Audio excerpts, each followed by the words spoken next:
Hello everyone, this is Dr. Jawad from Total Health Wellness Center. Hey, do me a favor, if you like this video, please hit the like button down below. If you find it useful, please click the share button and share with a friend, because that only helps me, it helps my Facebook page, it also helps my YouTube page. So I really appreciate that if you like this video and you find it useful to share.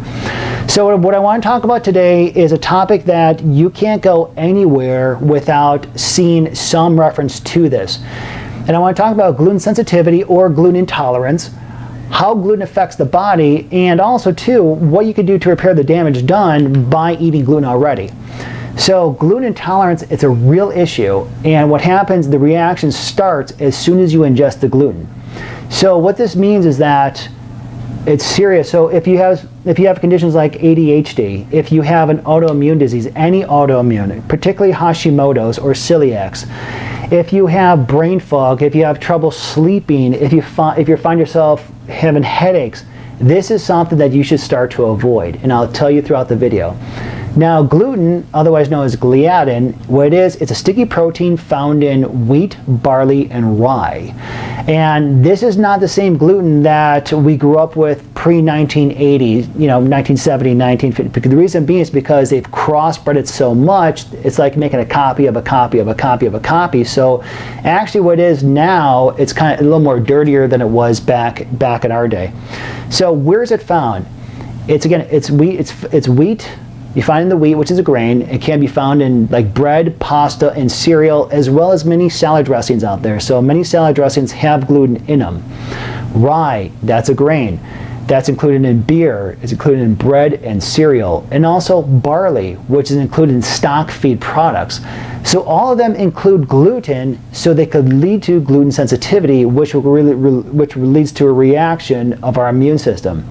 Now, the difference of today and yesterday is because today it's gliadin, and what it is, it's an inflammatory protein. So when you ingest it and it gets into your gut, it causes intestinal inflammation that actually tears the hole in the lining of your digestive system, because the lining of your digestive system is much like a net. And what happens is the gluten actually burrows a hole through there because it creates an immune response, and that hole creates a leaky gut. And the leaky gut is what causes inflammation in the gut lining. Okay, remember the immune system helps protect our body. So when that protein burrows through, you're transferring like fecal matter into your immune system, and if you do it long enough, this is where it could actually cause an autoimmune, and the autoimmune disease, that's called celiac disease. Now, a lot of people say, well, why should I avoid gluten, if I don't have celiacs? Well, keep one thing in mind. Celiac disease, that's pathology. But before pathology hits, we have to have dysfunction. And this dysfunction occurs, again, when you constantly take in gluten, you have the leaky gut before the autoimmune disease hits. So this is where it's really bad, and you got to watch yourself. So also too, tissues in the body are made up of certain proteins, including your thyroid. So what happens is that your body can't recognize the gliadin molecule versus like thyroid tissue. So what happens is that your immune system just basically attacks at both. And then this is where prolonged gluten ingestion can cause thyroid issues, typically hypothyroid, or also too an autoimmune disease, which that's when your body attacks itself, causing Hashimoto's. Okay, so you're taking in gluten, right? Shouldn't. So I'm just going to list some common side effects. The first one, again, you have an abnormal immune function, because remember, the immune system does not like the gliadin. So we have a bunch of antibodies. One of them is called IgA. Now, I'm not going to go into all the other ones. It doesn't really matter at this point. So the IgA antibodies, those are found primarily in the saliva and the gastrointestinal tract. So what happens when they encounter the gluten, they attack the gluten molecules, and this causes reduction in overall immunity. Okay, so number two, I experience this a lot with my patients, and it's all over the place. Do you experience migraines and headaches almost constantly? Well, people with gluten sensitivities commonly suffer from migraines and headaches, very, very common. So, and according to one recent study, 56% of people who have gluten sensitivities do suffer from migraine headaches when ingesting gluten. So a lot of times when my patients come in and they complain of constant headaches, besides of the other stuff that I go into, I always ask them, how much bread, pasta, are you a beer drinker? Because that all contains gluten. Also too, fatigue and exhaustion. So as a result of inflammation, the body has to focus its energy sources on battling the infection that's affecting the gut. You got to think about this logically. So when you're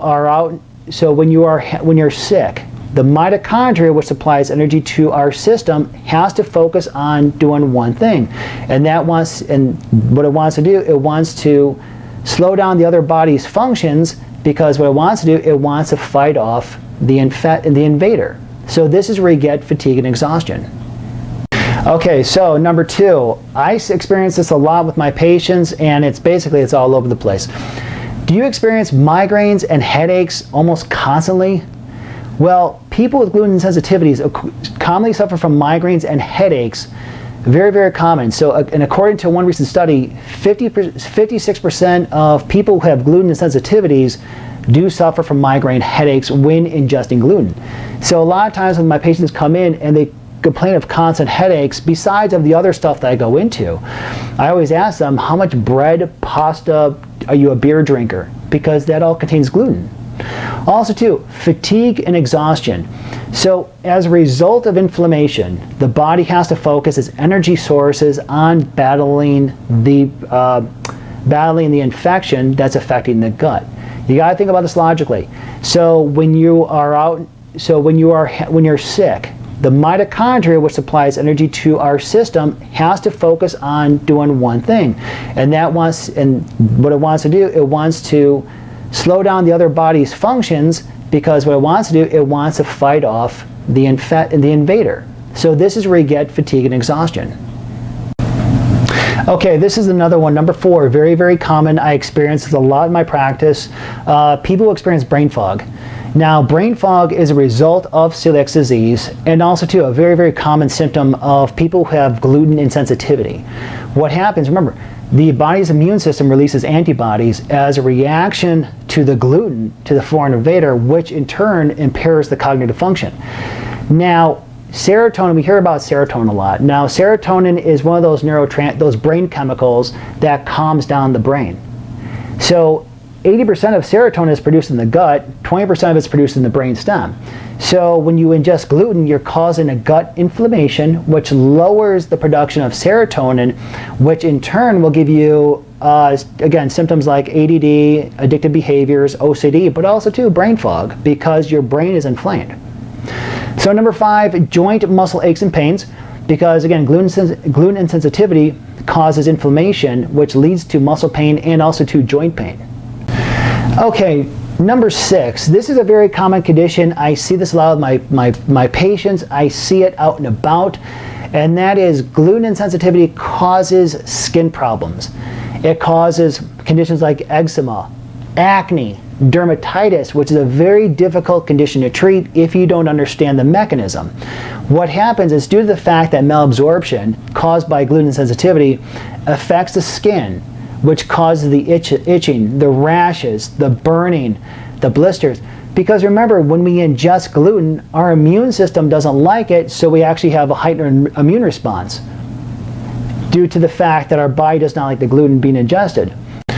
Okay, I see this a lot too, and I hear about it from my patients, and basically anybody that I talk to regarding weight issues, sudden weight gain.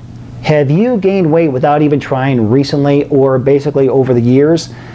It's a very common sign that you have gluten sensitivity, because gluten sensitivity causes systemic inflammation, and what systemic inflammation is inflammation all over the body.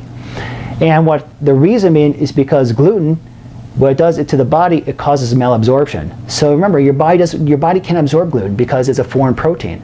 Also too, gut permeability. Remember, it burrows through the intestinal system, causing leaky gut.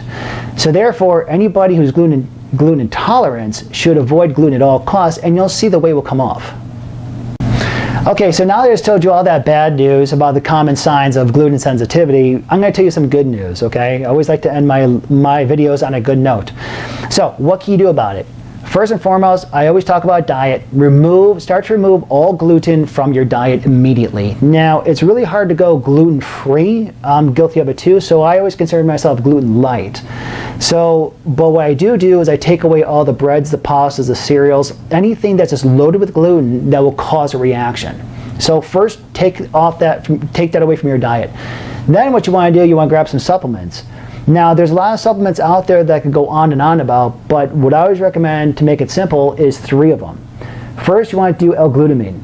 You want to take 5 grams before bedtime, because bedtime, that's when your rest, digest, and repair nervous system kicks into play. So by taking it at night, you're able to repair the gut lining of your digestive system. Also too, with that, probiotics. Okay, you want to take probiotics throughout the daytime, but also too, particularly at night. That's going to help restore the normal gut flora. And also too, digestive enzymes, because remember, you pulverized your immune system. So you want to take digestive enzymes with meals, because it's not only going to help heal the gut, but it's going to also help digest the foods that you take in your system. And that's very important to do. So I hope you enjoyed the video. If you enjoyed the video, again, please hit the like button down below. And again, if you find it useful, please share with a friend. Visit my website, please, www.totalhealththepage.com. My phone number is 630-653-2225. Please like my Facebook page, Total Health and Wellness Center. Please like my YouTube page, the JDoc Real Minute. And I hope to see you soon. Thank you very much for watching.